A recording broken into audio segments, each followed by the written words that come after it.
शिव जी के सम्मुख में शंकर भगवान के शिवलिंग पर जब बेलपत्र चढ़ता है तो बेलपत्र का जो सीधा भाग होता है वो शिव जी के शिवलिंग पर होना चाहिए, उल्टा भाग ऊपर होना चाहिए। बहुत ध्यान से समझना हो। जब नंदीश्वर को बेलपत्र चढ़ाते हो, नंदी जो बाहर होता है उसको बेलपत्र चढ़ाते हो, तो नंदी को दो जगह बेलपत्र चढ़ती है, आपको ध्यान में होगा। पहली बेलपत्र नंदी को जब चढ़ती है तो नंदी के सामने चढ़ती है, तो उसका बेलपत्री का जो डंडी का मुख है वो नंदी की ओर होता है और बेलपत्री की पत्ती का मुख शंकर जी की ओर होता है। समझ में आ रहा है सबको? डंडी का मुख, जैसे नंदी ऐसे बैठा है तो डंडी का मुख नंदी की ओर होगा, पत्ती का मुख शिव के, और ये सीधी की सीधी नंदी के सामने नीचे रखा जाती है, नंदी के सामने।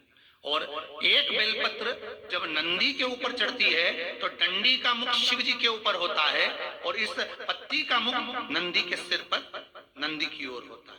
ये दोनों में बहुत अंतर है महाराज।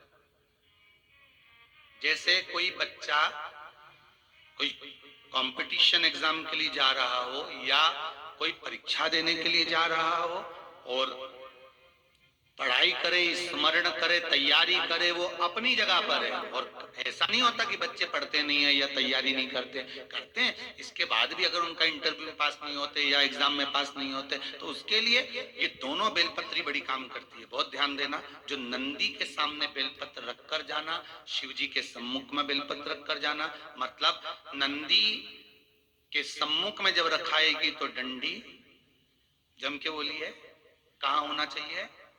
नंदी की ओर।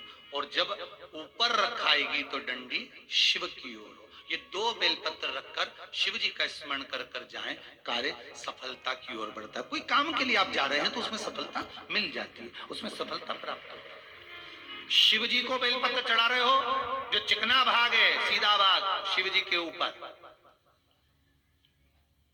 शंकर भगवान के ऊपर।